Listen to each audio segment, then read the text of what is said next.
જમીન વિવાદને લઈને ખતરનાક વળાંક। નમસ્કાર, હું છું પીનલ, સ્વાગત છે આપનું કરંટ ટોપિકમાં। જે કરંટ ટોપિકમાં વાત કરી રહ્યા છે એ કિસ્સાની કે જે કિસ્સો અને જે વિડીયો કદાચ આપ સૌના ફોન સુધી પહોંચ્યો હશે ને જ્યારે એ વિડીયો આપના સુધી પહોંચ્યો છે ત્યારે સૌ કોઈને હચમચાવી દેવો વિડીયો છે કે એક નિવૃત્ત ડીવાયએસપીએ એક ખુલ્લા ગ્રાઉન્ડમાં 5 રાઉન્ડ ફાયરિંગ કર્યું હતું। નિવૃત્ત ડીવાયએસપીની પાસે પોતાનો અંગત હથિયાર અને એટલે કે બંદૂક અને અચાનક જ 5 રાઉન્ડ ફાયરિંગ કરવામાં આવ્યું અને એ વિડીયો સૌ કોઈ સુધી પહોંચ્યો છે।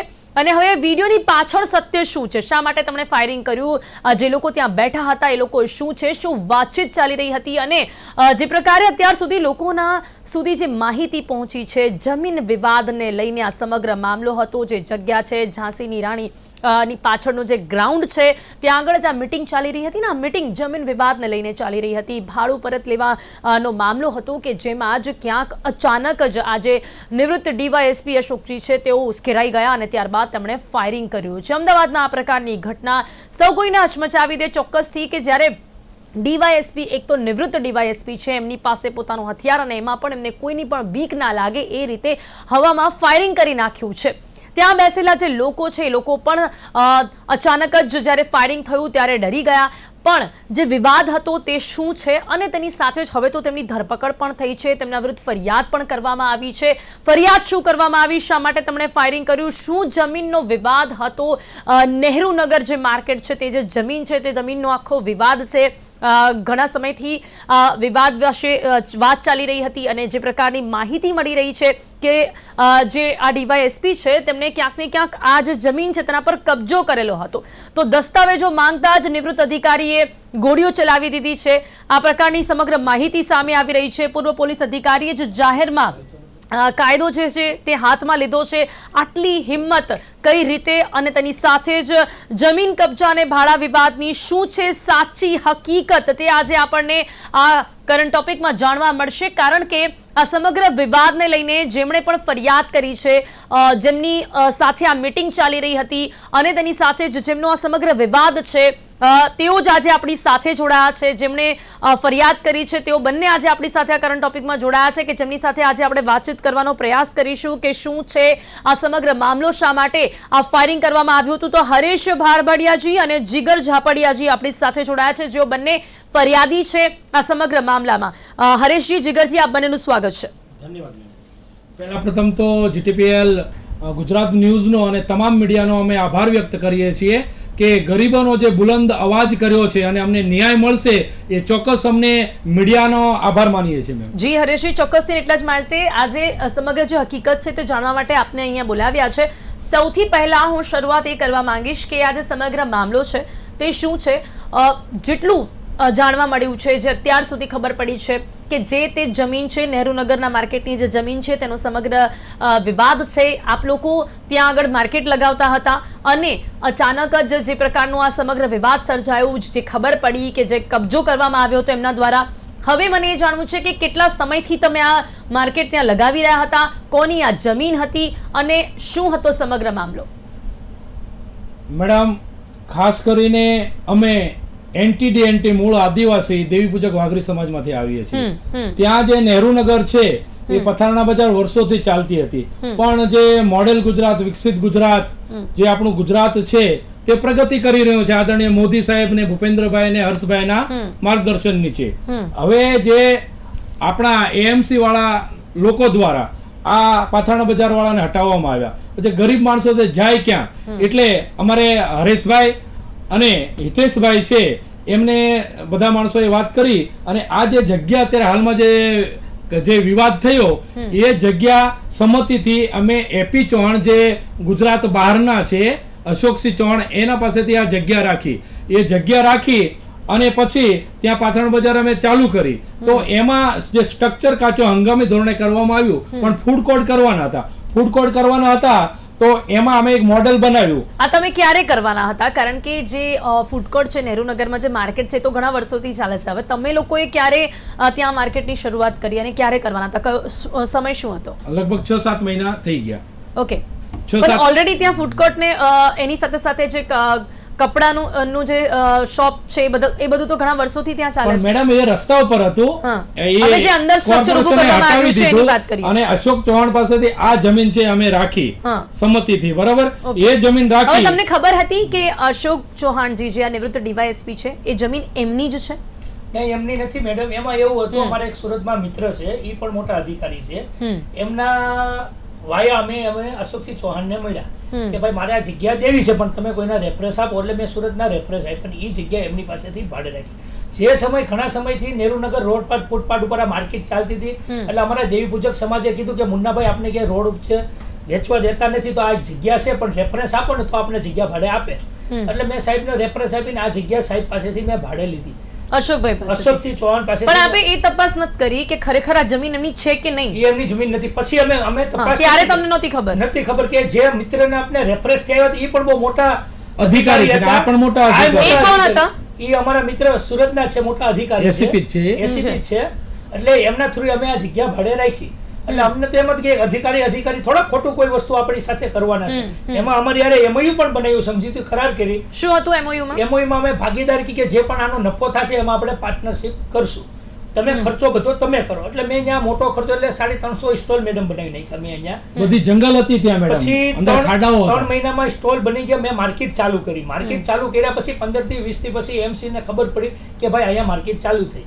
એટલે MC અમને 15 થી 20 દિવસ પછી 15 થી 20 થી પછી MC અમને નોટિસ આપી કે ભાઈ તમે જે માર્કેટ ચાલુ કરી એની તમે પરમિશન લઈ લો. કે તો પરમિશન લેવા માટે જે માણસ જમીનના માલિક હોય એના અમને રાઇટ્સ આપો એટલે અમે તમને પરમિશન આપી દઈએ. મેં કહ્યું કાંઈ વાંધો નહીં. એટલે AP ચૌહાણ સાહેબને મેં વાત કરી, મેં કહ્યું સાહેબ તમે આની પરમિશન અમને અપાઈ દો, તમે માલિક છો. એટલે એમની સાથે હું ગયો, એટલે એમને મને બહાર રાખ્યા, પણ એમને ત્યાંથી પરમિશન આપી નહીં. એમને ત્યાંથી સાહેબે એમ કીધું કે ભાઈ આ જગ્યા તારી નથી, જગ્યા બીજાની છે, તારો કબજો છે પણ કબજાનું પણ તારી પાસે 1% વસ્તુ હોય તો આપ, તો અમે તને પરમિશન આપીએ. એટલે સાહેબ ત્યાં આવીને પછી મને ખ્યાલ હું જોઈ લઈશ એમ કે મહિનો, 1.5 મહિનો, 2 મહિના આજકાલ કરી રહ્યો. એટલે પછી મેં અંદર ઉતર્યો કે છે રિયલ શું. અચ્છા, મને એક સવાલ એ પણ થાય છે આમાં કે આટલા સમય સુધી ભાડું આપતા હતા આપ? કારણ કે આપને તો લઈ લીધી હતી, હવે ભાડું તમે કોને આપતા હતા? અમે અશોકસિંહ ચૌહાણ સાહેબને જ ભાડું આપતા હતા. ઓકે, કેટલા મહિના સુધી તમે ભાડું આપ્યું છે? ટોટલ એમને 5 મહિના સુધી આપ્યું. ઓકે, કેટલું ભાડું હતું? 30 લાખ રૂપિયા ભાડું હતું. 30 લાખ રૂપિયા ભાડું મહિનાનું ભાડું. મહિનાનું. અને દર મહિને તમે આપ્યા છે? કેટલા મહિના સુધી આપ્યા? અમે 5 મહિના કન્ટિન્યુ આપ્યા એમને. ઓકે, હવે એ તમે કહી શકો કે કયા વેથી તમે ભાડું આપતા હતા? એને અમે કેસ આપેલા. એમાં એવું હતું મેડમ, અમારા ઘણા સમય અમારા દેવી પૂજક સમાજની બધી ડિપોઝિટ પણ હતી. એ એમના મમ્મીના નામની પોસ્ટ હતી. એ પણ ડિપોઝિટ એમને લઈ લીધી. એમને ટ્રસ્ટ બનાવ્યું હતું. અધિકારી છે એટલે કાયદાના બધી રીતે જાણકાર છે એમ. પણ 30 લાખ રૂપિયા તમે કેશ આપતા હતા? હા. ઓકે, પછી નેક્સ્ટ. હા, પછી એમાં એવું થયું, અમને ખબર પડી મેડમ કે આ જગ્યા ક્લિયર એની નથી. એટલે અમે એને ના પડી કે ભાઈ અમે તમને ભાડું નહીં આપીએ. તો કેમ? હવે તમને કેવી રીતે ખબર પડી જ્યારે તમે એમની પાસે ગયા કે અધિકારીઓ દ્વારા જાણકારી તમે મેઇન કાગળ આપો એટલે એમની પાસે નહોતા? એની પાસે કઈ લીગલ હતું જ નહીં. અમારી પાસે નોટિસ આવી એટલે અમે કીધું ભાઈ તમારા જે પેપર આપો, અમે પરમિશન લઈ લઈએ. એમને અમને પેપર આપ્યા નહીં. એટલે અમે વિચાર્યા કે ભાઈ રિયલમાં કેમ પેપર અમને આપતા નથી. તો અમે જોયું તો એમની પાસે કોઈ એવિડન્સ એની જગ્યા બારામાં નથી. ખાલી એનો એક દાબ હતો કે હું DSP એટલે આ જગ્યા મારી છે, આ કબજામાં કોઈથી અવાય નહીં.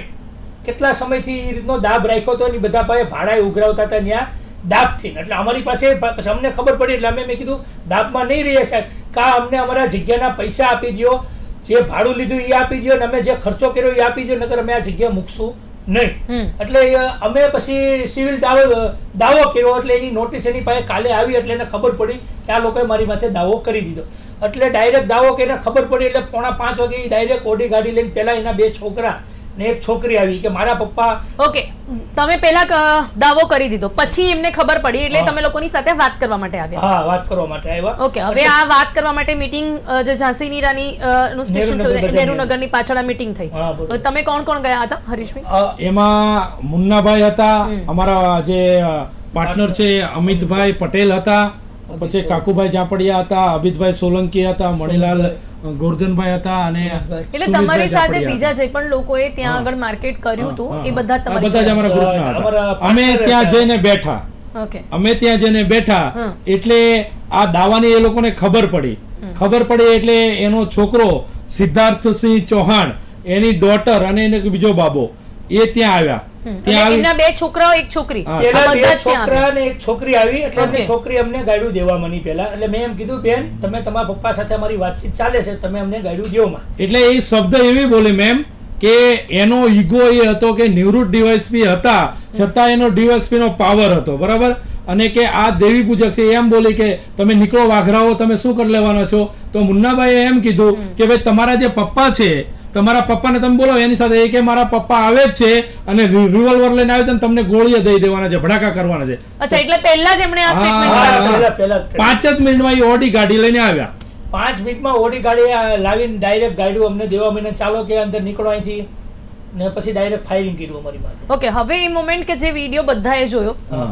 એ વિડીયો આપમાંથી જ કોઈએ બનાવ્યો છે હા, રાઈટ હા. ઓકે એટલે શું તમને ખબર હતી કે આવું કંઈક થઈ શકે હા, છે એમની એટલા માટે છોકરી- એમાં એ છોકરી આવીને દાદાગીરી કીધું. કરવા માંડી એટલે video ચાલુ અને કરવા ઓડી લઈને આવ્યા અને ખુલ્લી રિવોલ્વર હતી બરોબર એટલે અત્યારના છોકરા તો બધા જાણકાર જ છે બરાબર અને આવીને સીધી કે ચાલો નીકળો ને તો હમણાં અહીંયા કણે લાશો પડી જશે મેડમ એને એવું હતું કે આ દેવી પૂજક છે હું પોતે છું ડીવાયએસપી છું અને એ હું બિહાર યુપી નો રાજા છું અને અમારી કોઈ વેલ્યુ નથી આ શું કરી લેવાના છે એ રીતે આવીને ફાયરિંગ કરી મેડમ અધિકારી આવ્યા ને તો એમને રિવોલ્વર આપી નથી અને સિંગમની જેમ પાછળ રાખી છે ઠેર ઢગી કયા અધિકારી આવ્યા પોલીસ વાળા સાથે આવ્યા ત્યાં પોલીસ વાળાને પણ એમને એને રિવોલ્વર આપી નહીં તો મીટિંગ તો આપની ને એમની વચ્ચે હતી પોલીસ પછીની વાત કરું છું પોલીસને એટલે અમે મેડમ અમે આ જ્યારે બોલાવ્યા થઈ પોલીસ ગયું વાળાને ઓકે એની એક સેકન્ડ હવે પહેલા આપણે જે આ નિવૃત્ત ડીવાયએસપી ની વાત કરી રહ્યા છે હા. કે જેમણે આ રોફ જમાવ્યો છે ને જે બંદૂક લઈને આવ્યા એટલે ગાડીમાંથી ઉતર્યા ત્યારે હાથમાં બંદૂક લઈને હાથમાં ગાડી જ આમ ખુલ્લી કોઈ revolver. પણ ભય વગર આવ્યા કોઈ પણ ખુલ્લી ડર revolver. વગર હા ડર વગર ખુલ્લી ડર નહીં અને એનું યુપી બિહાર છે એ રીતે એની દાદાગીરી પોતે હું ડીઆઈએસપી છું હું ત્યાંનો રાજા છું એ રીતે દાદાગીરી કરી અને આવીને સીધા એમને ફાયરિંગ જ કર્યા મેડમ ઓકે હવે પહેલા એ ત્યાં આવ્યા એટલે બંદૂક હાથમાં જોઈને શું નમસ્કાર. તમને બીક લાગી હા કે ડર તો બંદૂક લાગે જ ને રિવોલ્વર હોય તો બધાને ડર લાગે ને ડર મેડમ ન લાગે કોઈ. અને વિડીયો ચાલુ રાખ્યો તો હા, આપ લોકો video બરાબર બીજા છોકરા હવે ત્યાં હવે હતા. જ્યારે તેઓ ગાડીમાંથી આવ્યા ત્યારે એમના છોકરા બંને છોકરા અને છોકરી બધા જ ત્યાં હતા હા ત્યાં જ હતા ઓકે અને પછી આવીને મને એ જાણવું છે કે એમને તમારી સાથે કોઈ વાતચીત કરી ના સાહેબ એમ જ કીધું કે કોને પૂછીને અંદર ગયા ચાલો કે એની પહેલા તમે કોઈ વાતચીતનો પ્રયાસ કર્યો ખરી કે શું વાતચીતનો પ્રોબ્લેમ છે પ્રયાસ શું સમસ્યા છે એમાં કારણ કે એવું- એમને જ તમને બોલાવ્યા હતા હા એમને જ બોલાવ્યા વાત કરવા માટે હા, બોલાવ્યા બોલાવ્યા હતા અને પછી કોઈ વાતચીત થઈ કે કેમ એમને સવારે મને 3:45 વાગે એક મેસેજ મોકલ્યો કે તું મને કા ભાડું દે હા તું કા મને પૈસા દે કા તું છે ને જગ્યામાં ખાલી કરી દે એટલે મેં કીધું કે હું તમને ભાડું દેવા એગ્રી છો પણ તમે કા મને પરમિશન લાવી દો ને પરમિશન તમે ન લાવી શકો તો મારો જે ખર્ચો થયો છે એ મારી ડિપોઝિટ છે એ ને મારું જે વ્હાઇટ થી પેમેન્ટ લીધું મને પાછું આપો તો એ કે તું મને કાલે અચ્છા મને એક સવાલ એ પણ થાય છે હર્ષભાઈ કે તમે જ્યારે આ મળવા માટે ગયા એ પહેલા તમને એ તો ખબર પડી ગઈ હતી કે આ જમીન આમની નથી રાઈટ મળવા પહેલા જ ખબર પડી ગઈ હતી હા. તો તમે પહેલા પોલીસ પાસે કેમ નહીં ગયા પોલીસનો સહારો કેમ નથી લીધો અમે મેડમ એમાં એવું છે અમારી 6 વાગે માર્કેટ ચાલુ થાય છે હમ અમને ખબર નથી કે અમને તો કીધું તું કાલે કે આપણે મળશો રૂબરૂ હમ તો અમારે 6 વાગે માર્કેટ એટલે અમે 3:45 વાગે અમે માર્કેટમાં ગયા અમારી હમ 6 વાગે ત્યાં માર્કેટ ચાલુ થાય છે હમ. એટલે ત્યાં મામે ગયા ને તો એના 2 છોકરા ને એક છોકરી આવ્યા એ કે ચાલો કે હવે અમારે કોઈ વસ્તુ કરવાની નથી, તમે ઊભા થાવ જેમ તેમ અમારી ગેરવર્તન કરવા માંડ્યા એમના છોકરી નો હોય અપશબ્દ કાઢવા એટલે મેં ગાળું કીધું પણ આપી એમ હમ કે બેન મેં કીધું તમે છે ને ગાડું બોલો અમારે તમારા પપ્પા સાથે વાત થઈ ગઈ છે અમને મળવાના છે અમે મળી લેશો એટલે કે મારા પપ્પા અત્યારે રિવોલ્વર લઈને આવે તમને બધાને ભડાકા કરવા ઓકે અને હવે પછી આવ્યા અને 5 રાઉન્ડ ફાયરિંગ કરી હા 5 તમે બધા જ ત્યાં બેઠા હતા અને સામે આ ફાયરિંગ થયું છે હા. ઓકે આપણી સાથે આ ચર્ચામાં જોડાયા છે હવે નિવૃત્ત ડીવાયએસપી છે તેઓ પણ દીપક વ્યાસજી આપનું ખૂબ ખૂબ સ્વાગત છે વેલકમ ટુ ધન્યવાદ સર દીપકભાઈ એક આ નિવૃત્ત ડીવાયએસપી છે જેમની આ વાત ચાલી રહી છે પહેલો સવાલ મને એ થાય છે કે ખરેખર નિવૃત્ત થયા પછી આટલો બધો રોફ અને ખુલ્લે આમ બંદૂક લઈને આ ભાઈ ફરી રહ્યા હતા જેમની વાત ચાલી રહી છે અશોકભાઈ ચૌહાણ શું કહેશો ક્યાંક ને ક્યાંક એક દુઃખ પણ થાય ને ઘણું વિચારવા પર પણ આપણે મજબૂર થઈએ કે જો પોલીસની નોકરી આપણે કરી હોય તો જ્યારે પદ પર હોઈએ છીએ ત્યારે તો આપણે ઘણી વાત એવી કરતા હોય છે કે એ લોકો એટલે કે પોલીસવાળાઓ ઘણા એવા હોય છે કે જે લોકો પોતાનો રોફ જમાવતા હોય છે નિવૃત્ત થયા પછી પણ બંદૂક લઈને ફરવું અને ખુલ્લે આમ હવામાં ફાયરિંગ કરવું શું આટલી બધી છૂટ એક નિવૃત્ત ડીવાયએસપીને મળતી હોય છે આપણે કાયદાના શાસનમાં રહીએ છીએ રૂલ ઓફ લો હમ કાયદો તમામ માટે સરખો છે અને દરેકને કાયદામાં કોઈના માટે અલગ પરિભાષા નથી હોતી અને માનવીય મૂલ્યોની વાત આવે છે ત્યારે પણ કોઈ પણ વ્યક્તિ પોતે જ્યારે માનવીય મૂલ્યોની વાત કરીએ છીએ તો પ્રસ્તુત કેસની અંદર સર મેં જે માહિતી જાણી છે એ પ્રમાણે આ જે જમીન છે એ નહેરુનગર પાથરણાવાળા જગ્યાની 13,500 વાર જેવી જગ્યા છે. એનો ટીપી નંબર 21 છે, સર્વે નંબર છે 184 અને ફાઇનલ પ્લોટ નંબર છે 645. લગભગ 500 કરોડની કદાચ જમીન છે. જી. હવે આ જમીન બાબતમાં તેઓ આવે છે. પ્રસ્તુત આ કેસના જે ફરિયાદી છે એની પાસેથી એમને હેન્ડસમ એમાઉન્ટ આના નોટરીના બાનાખત પેઠે લીધેલી છે એવી મારી પાસે માહિતી છે. જી જી જી આપણી સાથે છે એ આપને હા કે નામાં જવાબમાં આપી શકશે. એ લોકોએ જ ફરિયાદ કરી છે. જી તો એ લોકોએ આપી છે. તમે કોઈ પણ વસ્તુ આપી છે અને સંદર્ભની અંદર આ બાબતે આ પ્રશ્ન ઉપસ્થિત થયો અને આ સંદર્ભમાં જે ફરિયાદી છે એને આ સંદર્ભમાં કોઈ બીજી લિટિગેશન પબ્લિક લિટિગેશનને કારણે સિવિલ કોર્ટમાં એક દાવો કર્યો. એની અંદર આ કામના જે ચૌહાણ કંપની છે એને પણ પાર્ટી બનાવી. એને કારણે એ લોકો ઉશ્કેરાઈ આવીને પહેલા સર્વપ્રથમ એમના સન અને એમના 2 સન અને એમની ડોટર આ 3 જણા આવીને એમની સાથે રકઝક ચાલતી હતી. એ દરમિયાનમાં પ્રસ્તુત કેસમાં જે આ ફરિયાદી અશોકસિંહ પ્યારેસિંહ ચૌહાણ રિટાયર્ડ ડીવાયએસપી છે એઓ આવ્યા છે અને ત્યાં આવીને એ આ લોકોના પગની સાઈડમાં નીચેની સાઈડમાં એ લોકો ફાયરિંગ કરે છે. પ્રસ્તુત કેસની અંદર આપ જોઈએ તો કાયદોની આપણે જ્યારે વાત કરી કાયદાની પરિભાષામાં દરેક વ્યક્તિ આવી જાય.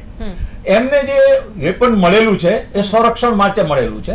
તો સંરક્ષણ ક્યારે થાય કે મિલકતનો અને શરીરનો બચાવનો હક દેશના તમામ નાગરિકોને દરેક ભારતીય નાગરિકોને છે. એના નોર્મ્સ છે કે કોઈ નાનો તમને ઝાપટ મારે ને તમે એને ગોળી મારો એ બચાવ ન ગણાય.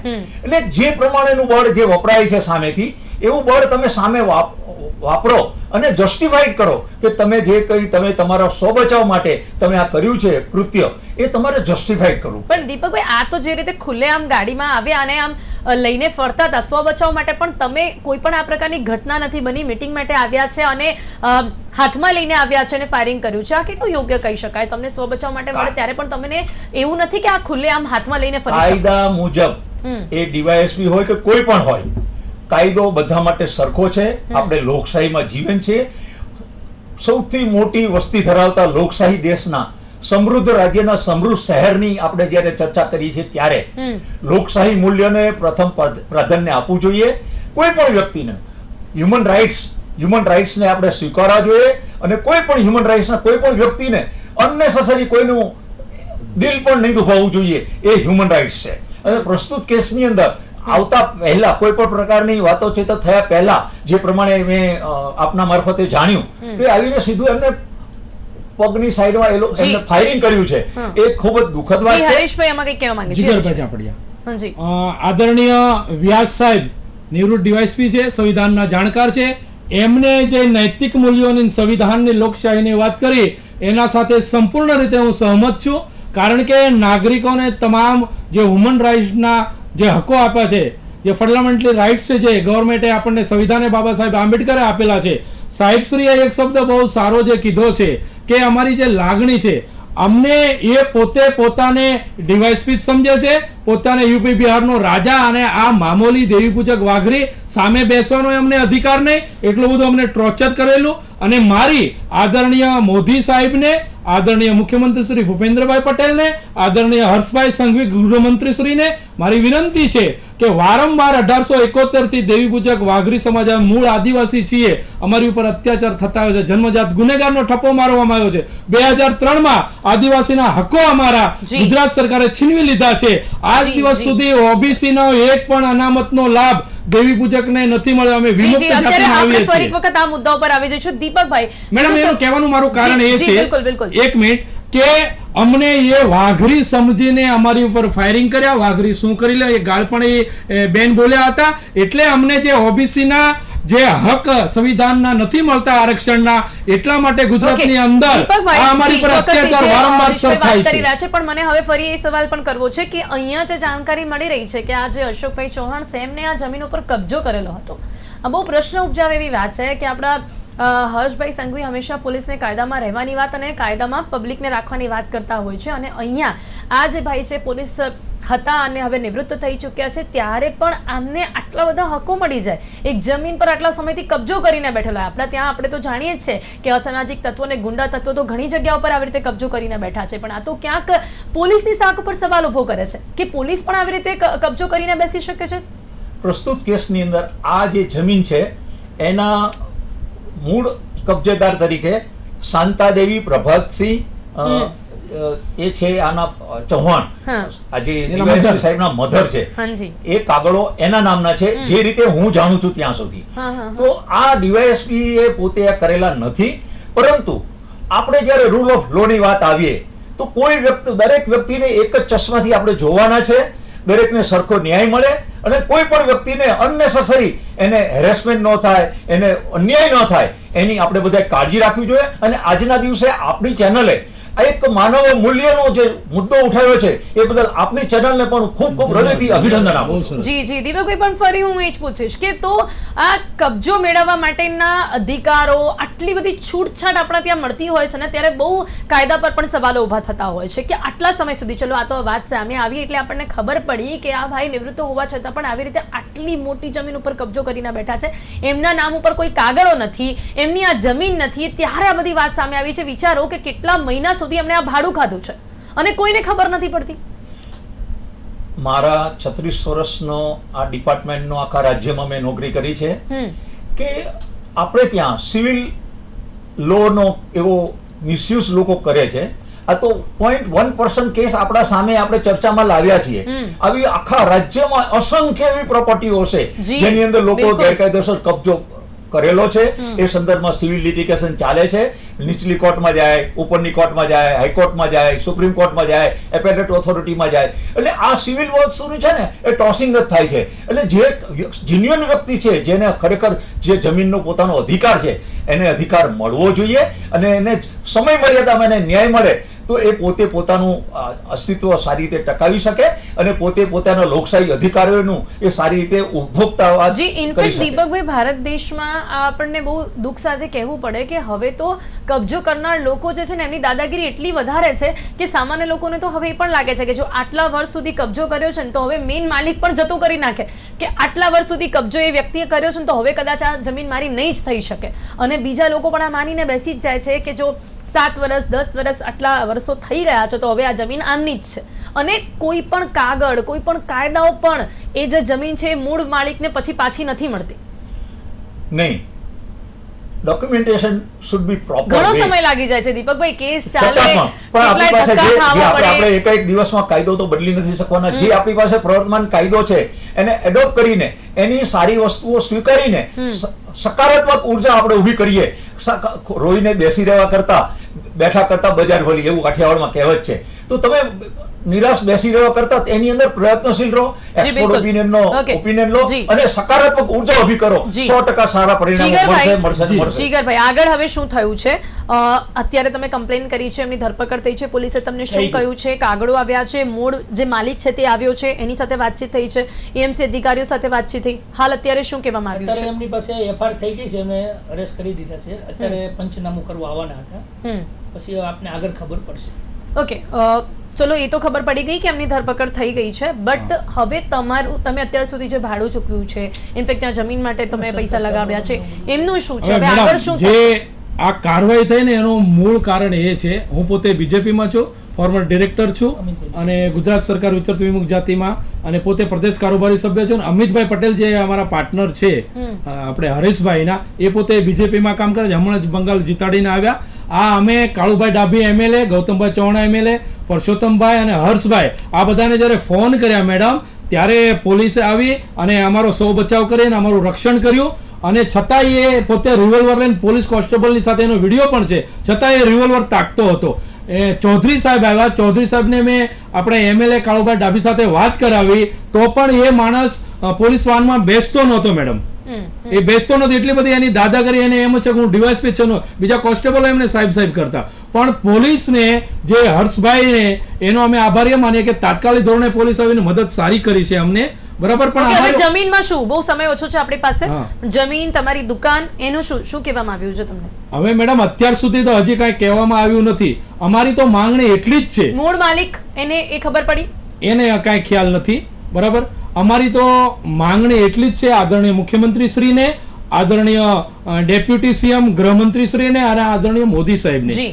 કે મેમ આપના સોશિયલ મીડિયાના જે અત્યારે જમાનો ચાલે છે અને ચોથો સ્તંભ જે મીડિયા છે જી. એ દેવી પૂજક વાઘરી સમાજનો પહેલો ઇતિહાસ છે મેડમ, કે ન્યૂઝ રૂમમાં બેસીને આજે અમે ડિબેટ કરીએ છીએ. આ જે કાયદો છે, સંવિધાનના જે અમારા લોકશાહીના જી, હકો જી, છે, જી. તો આ હકો જે છે એ અમારા ધંધો ચોક્કસ રોજગાર આશા અમને રાખીએ મળે. છીએ કે આ જે બન્યું છે તેમાં પણ આપણને ન્યાય મળે.